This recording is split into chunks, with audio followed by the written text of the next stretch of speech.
Session 6, Eliminating Negative Emotions. Continuing on the subject of responsibility versus irresponsibility, many years ago, back in 1972, I began a study in an area of metaphysics that dealt with the psychology of the evolution of human potential. And one of the things that leaped out of those pages at me, and I've never really recovered from it, was the discussion of the connecting link between irresponsibility and negative emotions. And the fact that negative emotions are the great blocking emotions or crippling emotions of your life and my life. If the whole purpose of life, if you like, is to achieve higher levels of peace of mind, happiness, contentment, satisfaction, and so on, we have to sit down and we have to look and say, what stops us, or what is blocking us, or what gets in the way of us really enjoying our lives? And you find invariably it's negative emotions of some kind.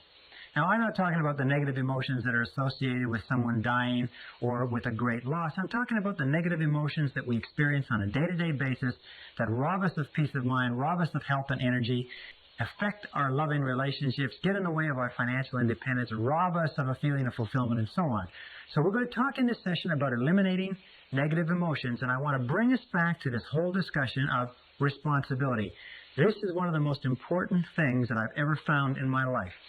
It's simply this, is that if we take a graph or chart, and come with me for a second and let's chart this, and we take from the highest to the lowest, and up here we have a totally responsible person. This is a person who is completely self-assured, completely self-responsible, makes no excuses at all. And down here at the other end we have an irresponsible person, a person who makes excuses for everything. Now, this is the positive end of the scale, this is the negative end of the scale. Every one of us, you and I, are somewhere on this scale moving up or down with every decision that we take. Now, we found, and this is what got to me, and I said a little bit earlier, that there's a one-to-one relationship between how much you feel you are in control of your own life and how positive or how happy you are. Well, there's a one-to-one relationship between the amount of responsibility you accept and the amount of control you experience in your life. And there's a one-to-one relationship between the amount of responsibility and control you accept and the amount of freedom that you feel that you have. Freedom is the indispensable requirement for happiness. That true success, true happiness in life means being free to live your life your own way as you decide, without anybody else telling you what to do. Living your life as a bird, free as a bird, to do whatever you want. Well, there's a direct relationship between responsibility, control, and freedom, and there's a direct relationship between these three and positive emotions. Now, positive emotions are the great emotions. Positive emotions are those of happiness and love and joy and vitality and energy and exuberance and enthusiasm and excitement and so on. Now, down at the other end, however, we have an attitude of irresponsibility. And what does that lead to? This is what shocked me so much when I first learned it. It leads to a lack of control. Is that to the degree to which we are irresponsible, we lose control. Our inner selves disintegrate and fragment. It also leads to a lack of freedom, because we no longer see ourselves as free agents choosing the direction of our own lives. We see ourselves as pawns, as victims, if you like, of external forces. And a lack of control and freedom leads to negative emotions. When I first began to understand this, I thought, well, yeah, but what about my parents, and what about my childhood, and what about my condition? I didn't have a very good job, and what about my friends? I had crummy friends, and what about my health, and what about the weather, and what about the economy? When I began to realize this, I began to realize that you put all that aside. If your highest aim, your highest goal is positive emotions of happiness, joy, freedom, enthusiasm, and so on, then you have to stop making excuses. Now, Carl Menninger, the great psychoanalyst, said a very interesting thing some years ago. He said that physical ailments are all different, caused by different bacteria, different viruses, and so on. He said, but mental illness is the same illness, simply spread along a spectrum from the least to the worst. And Thomas Szasz, the psychiatrist, said in his book, The Myth of Mental Illness, that there is no such thing as mental illness.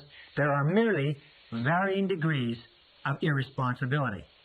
So when we say that an irresponsible person is not only negative, we say an irresponsible person is also mentally ill. A totally responsible person is mentally healthy. How does this affect you? Well, I know you want to advance as much as you can in life, or you wouldn't be going through the efforts of taking a program like this.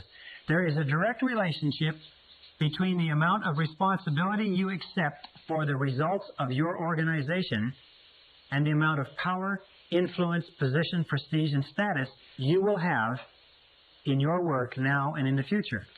At the top of the graph of responsibility, we have people who accept total responsibility, and power and opportunity gravitates toward them.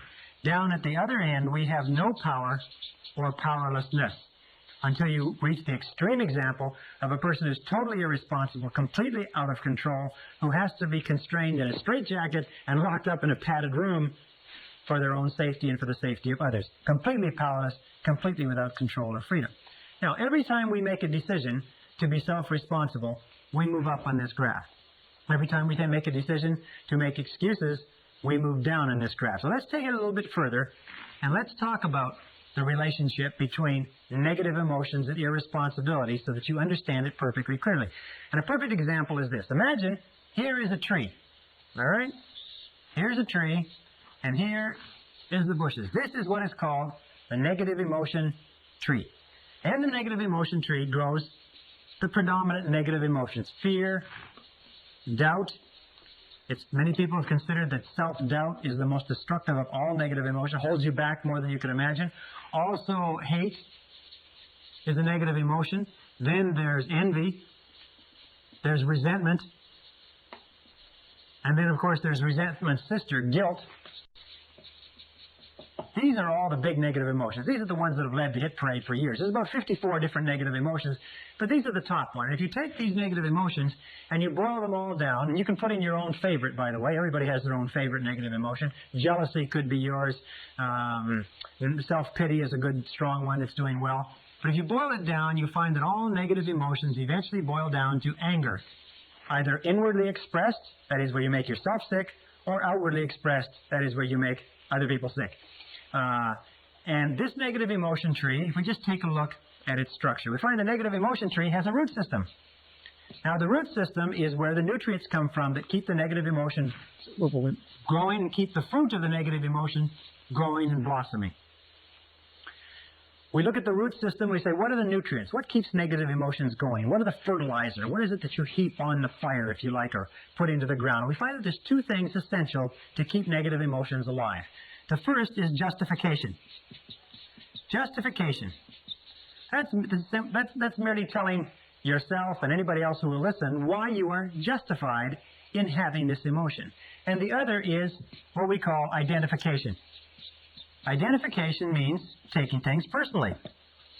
That's why, of course, they suggest that a person who acts as their own lawyer has a fool for a client. Probably a person who acts as their own doctor has a fool for a patient, too. Because we become so personally identified with our own situation, and so do you, we take it so personally that we get all emotionally involved and wrapped up in it. So we find that it's not possible for you to be negative about anything for very long unless you can justify or have a reason for it and explain it to other people, or unless you can identify and take it personally. For instance, if somebody comes in from the parking lot and says, they just ran into a car in the parking lot, doesn't bother you at all because you don't identify with it. Now, if they said they just ran into a car in the parking lot and it's your car in the parking lot and the person's gone, now you can become extremely upset. Remember this, however, that we always choose these responses. I'll come back to this in a second. So how do we get rid of justification? How do we starve the root system of the negative emotion tree? The way that we get rid of justification is by becoming non-judgmental. In the Bible it says, judge not that ye be not judged. And since the Bible is, amongst many other things, a book of philosophy and metaphysics and how to live, being non-judgmental means that you just refrain from judging. Hold back from judging. Instead of casting a judgment that somebody is guilty of something, somebody has done something, just remain open and neutral. Just remaining neutral, and that's the key, stops the negative emotion from getting going. One of the things that we know about negative emotions, and I've studied them for years, is that negative emotions start off like a spark. And as they are fed, as we dwell upon them, as we justify them, as we become judgmental about the situation, they start to grow and grow and grow until they absolutely consume our minds. Now, with regard to identification, which is taking things personally, what we do is what is called, we disidentify. we objectify, or we again remain neutral. We try to keep it at arm's length. We say there is a problem, but I am not the problem. There is a difficulty, but the difficulty is not me, and we keep it at arm's length. So these two, once we begin to stop justifying and stop identifying or taking things personally, stop getting emotionally involved. Have you ever had the situation where somebody comes to you with a problem and you get so emotionally involved with their problem that you start to feel upset, and they go away and they don't have a problem anymore, and you're still there and you're upset? This is because we've taken it so personally. However, the key to getting rid of negative emotions, and this is the most important part of this, is the trunk. It's cutting down the trunk of the negative emotion tree. And the trunk of the negative emotion tree is blame. Blame is 99% of negative emotions. Now, it's very important to understand where negative emotions come from. Negative emotions come from inside you. Negative emotions are not contained in external situations. Negative emotions are not caused by other people or other situations. Negative emotions are caused by your response to other situations. Perfect example. Two people meet the same situation, a traffic jam, a rude waiter, whatever it happens to be, and one person gets all upset and uptight and angry, the other person lets it go off their back. Another example, the same person, 2 different days. One day they've had an argument or a flat tire, or they're late for work, they get into a traffic jam and they're angry and they're uptight. The next day, they leave with plenty of time, they had a lovely breakfast with their family, they got lots of time to get to work, they have a traffic jam, it doesn't bother them at all. In both cases, it's an example of the negative emotion does not come from the situation. Is that you are always free to choose the quality of your emotional life. Is that you choose to become angry. Now understand this, nobody makes you feel anything. Nobody makes you feel angry. Nobody makes you feel tense. Nobody makes you feel upset. You always decide how you're going to feel, and then if you're not careful, you will fall into a negative habit pattern of blaming the other person. Blame is the core of all negative emotions. When you stop blaming, you cut down a negative emotion tree. You cut it off, you kill it, and all the negative emotions die simultaneously. It's almost exactly as if this negative emotion tree were a Christmas tree and it were plugged into the wall. And the negative emotions were Christmas tree lights. And you took this plug and you jerked it out of the wall, what would happen? Well, what would happen is that all the negative emotions, the lights, would go out simultaneously, just like that. How do you do this? You do this by using the law of substitution. Remember, the law of substitution says that the conscious mind can only hold one thought at a time. It's the thought that the conscious mind holds that determines how the emotions will react, how the subconscious mind will react. Since it can only hold one thought at a time, what you do is you knock out the thought that is causing the negative emotion, the blame thought, and you replace it with this affirmation. I am responsible. I am responsible. I am responsible. This, in conjunction with I like myself, I am responsible, is the most powerful positive affirmation you can use, because the instant that you say I am responsible, you exert complete control over your emotional life. The instant you say I am responsible, suddenly you are back in the driver's seat. You cannot say I am responsible and feel a negative emotion simultaneously. The one knocks the other one out of your conscious mind. And you can start off, for instance, each one of us has a situation that causes us a lot of aggravation. You have a situation, maybe a person, but every time you think about it, you get angry. Every time you think about it, you get cross or you get distracted. What you do is whenever you start to think about that situation, neutralize it by saying, I am responsible. Wait a minute, I am responsible. Is it a relationship? Who got yourself into the relationship? Did somebody put you there at gunpoint, or did you get into it by yourself? Is it a job? Is it an investment? Is it a health problem of some kind? In every case, accept responsibility. Now, there's a big difference between acceptance and responsibility, and let me just write this up. It's responsibility versus blame.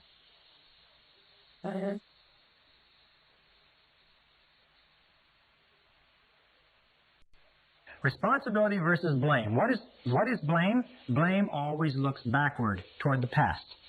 Blame looks toward the past, toward what cannot be done, toward what can't be changed. Responsibility always looks to the future.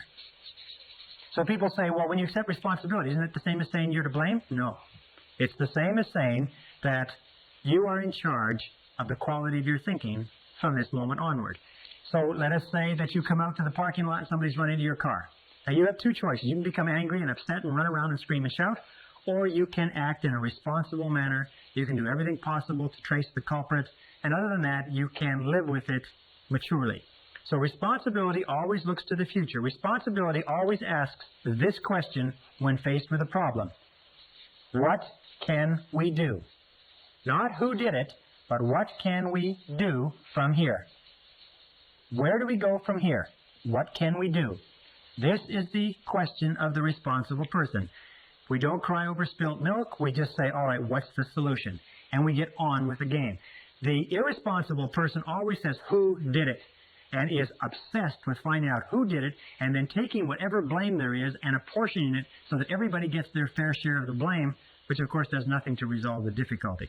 So the key to cutting down the negative emotion tree is using the axe and eliminating blaming. The day that you begin to eliminate blaming from your life is the day that your life starts to take off. Because the day that you start to eliminate blaming and negative emotions, suddenly most of the problems, most of the things that stand between you and the happiness you desire vanish. Why am I making such an emphasis on negative emotions? Well, let me make that clear for just a second. What I found, and this is what was staggering to me, because I've always been committed to realizing my potential as a human being, is that you cannot advance in life except to the degree to which you get rid of your negative emotions.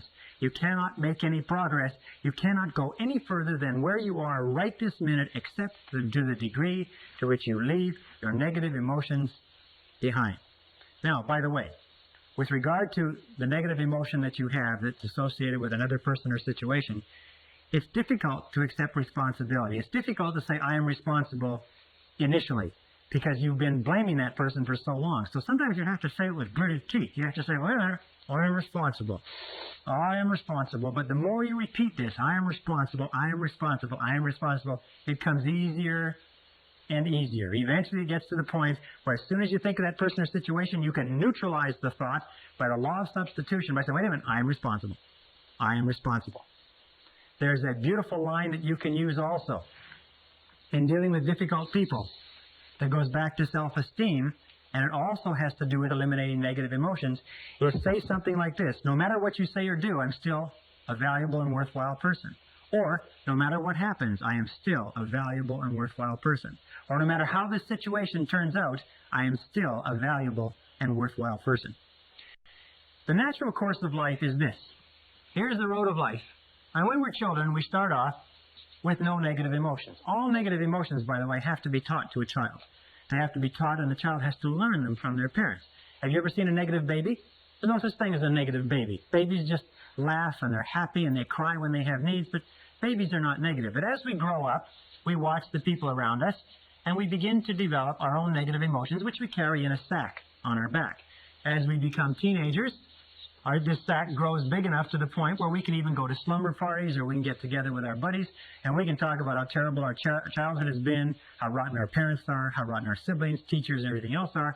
Now, when we become adults, what is the mark of adulthood in our society? The mark of adulthood is that you have a great gunny sack full of negative emotions because you have suffered.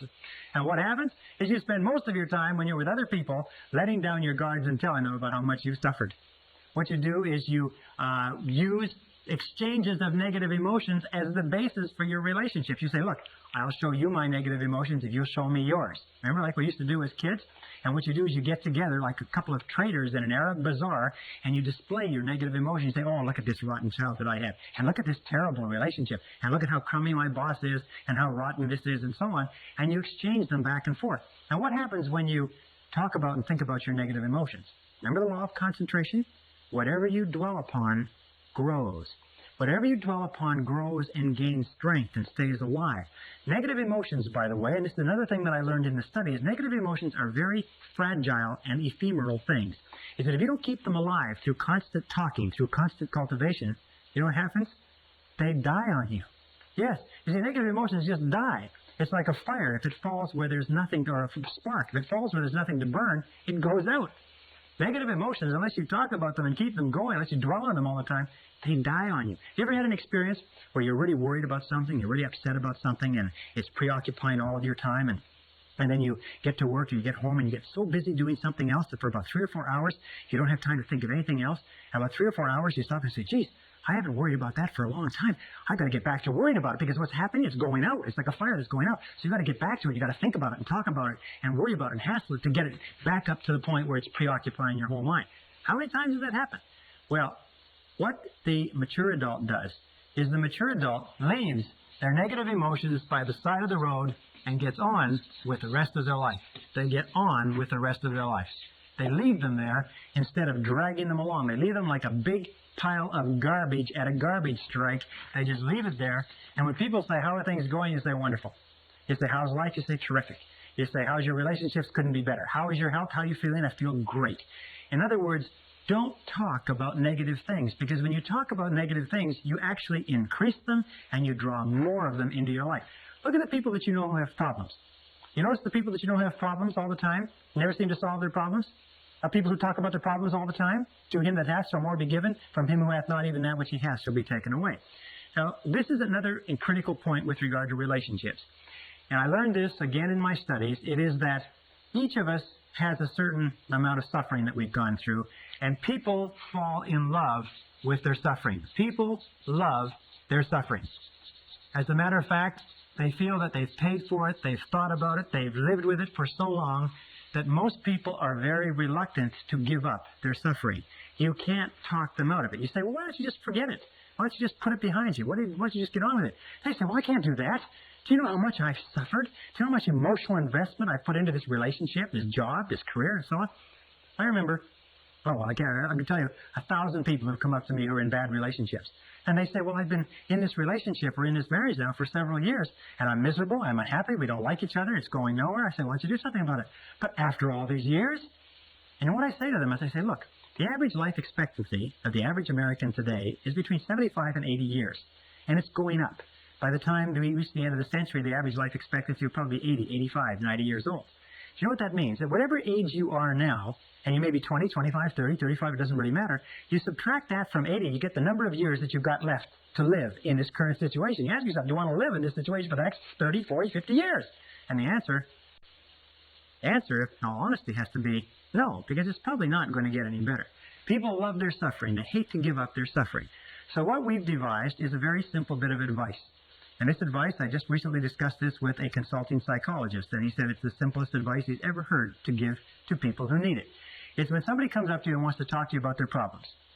You say yes, and you be sympathetic and empathetic. It's very good to hear people and let them talk out their problems, except there are some people who do nothing but talk about their problems. Every time you see them, they talk about their problems. Very often, they talk about the same things they talked about last time.